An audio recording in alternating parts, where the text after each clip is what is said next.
Contradictions in the holy books. The unanswered. They told you this book was perfect. Written by God. Preserved by God. Protected by God across thousands of years so that you, sitting wherever you are right now could read the exact, unchanged, divine word of the Creator of the universe. Perfect. Flawless. Without a single error. That is what they told you. So let's open the book. Let's start with the Bible. Because the contradictions don't hide. They don't require a theology degree to find. They are sitting in plain sight, on the surface of the text, visible to anyone willing to actually read what they claim to believe. How many animals did Noah take on the ark? Genesis chapter 6 says 2 of every animal. 1 pair.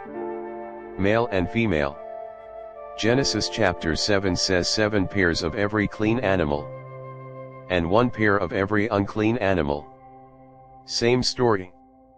Same book. Same God supposedly dictating both chapters. 2 different numbers. This is not a translation issue. This is not a matter of interpretation. This is 2 chapters of the same story giving 2 different answers to a simple factual question. How many animals? 2, or 14? Pick one. Because God apparently couldn't. Now let's talk about the resurrection. Because this is the central event of Christianity. The entire religion stands or falls on this single moment. If the resurrection didn't happen, Paul himself admits in his own letter, your faith is worthless. So how many women went to the tomb? Matthew says 2 women. Mark says 3 women. Luke says at least 5 women. John says 1 woman, alone. 1 event. 4 Gospels. 4 different answers. But it gets worse. What did they find at the tomb? Matthew says 1 angel, sitting on the stone outside. Mark says 1 young man, sitting inside. Luke says 2 men, standing inside. John says 2 angels, sitting inside. 1 or 2 angel or man inside or outside, sitting or standing. These are not deep theological questions. These are basic factual details about the same event, written by people who claim divine inspiration, and they cannot agree on a single detail. If 4 witnesses in a courtroom gave this testimony, the case would be thrown out in 5 minutes. Now let's talk about God's character. Because this is where it gets genuinely disturbing. The Bible describes God in 2 completely incompatible ways, sometimes within pages of each other. Exodus chapter 20 says, I the Lord your God am a jealous God, punishing children for the sins of their parents, to the 3rd and 4th generation. Ezekiel chapter 18 says, the child will not share the guilt of the parent, nor will the parent share the guilt of the child. Which is it? Does God punish children for what their parents did, or does God not punish children for what their parents did? These are not 2 perspectives on a complex issue. These are 2 directly opposite statements about a fundamental moral principle. And they are both in the same book, both supposedly the word of the same God. Numbers chapter 23 says, God is not a man, that he should lie. 1 Samuel chapter 15 says God regretted making Saul king and changed his mind. Does God change his mind or not? Does God lie or not? The book cannot decide. Now let's cross to the Quran. Because Muslims will tell you, and they genuinely believe this, that the Quran is different. That unlike the Bible, the Quran has been perfectly preserved. That not a single letter has changed since it was revealed to Muhammad 1400 years ago. This claim requires some examination. The Quran itself contains a concept called naskh. Abrogation. It means that certain verses cancel out other verses. God revealed something, then later revealed something contradictory, and the later verse overrides the earlier one. This is not an external criticism. This is built into the Quran's own internal logic. Chapter 2 verse 106 says explicitly, "We do not abrogate a verse or cause it to be forgotten except that we bring forth one better than it or similar to it." So God revealed a verse. Then God revealed a different verse that contradicts it. And the solution offered is that the second verse cancels the first.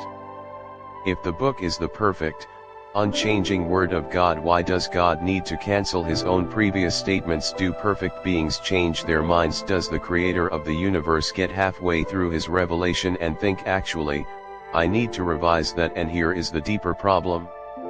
Scholars have been arguing for over 1,000 years about which verses abrogate which other verses. There is no agreed list. Different schools of Islamic jurisprudence have different answers. The perfect, unambiguous word of God has been generating contradictory legal systems for 14 centuries. Then there is the question of the Sana'a manuscripts. In 1972, during restoration work on a mosque in Yemen, workers discovered a hidden collection of ancient Quranic manuscripts. Some of these manuscripts date to within decades of Muhammad's death. They are among the oldest Quranic texts ever found. They contain differences. Not major differences, but differences in wording, differences in verse order, differences in the text that the perfectly preserved Quran is not supposed to contain. The Yemeni government initially allowed scholars to study them, then restricted access. Some of those scholars have described what they found as deeply significant for the history of the Quranic text. The perfect preservation claim gets complicated when the oldest manuscripts don't perfectly match the standard text. But let's go beyond specific contradictions. Let's talk about the bigger problem. Both the Bible and the Quran contain instructions that, if followed literally today, would result in criminal prosecution in most countries on earth. Deuteronomy chapter 13 instructs believers to kill anyone, including family members, who tries to lead them away from God. Kill them. Show them no pity. Leviticus chapter 20 says that a man who sleeps with another man must be put to death. Both of them. Numbers chapter 31 describes Moses instructing his soldiers to kill all the Midianite men, all the women who had slept with men, and all the male children. Keep the virgin girls for yourselves. This is not taken out of context. Read the context. The context makes it worse. The Quran in chapter 4 verse 34 instructs men to beat wives from whom they fear disobedience. Muslim scholars have spent centuries arguing about what beat means in this context. Lightly. Symbolically. Without leaving a mark. The arguments are genuinely impressive. But the word is there. In the perfect, divine text. Beat. Now here is what happens when you point any of this out to a believer.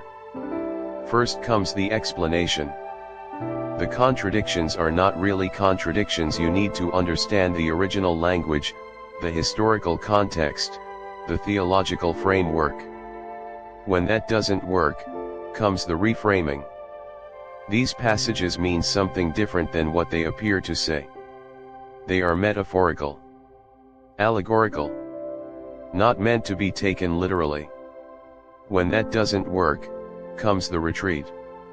These are the parts of the book that no longer apply. We live under a new covenant. Or these verses were specific to a particular time and place. Notice what just happened.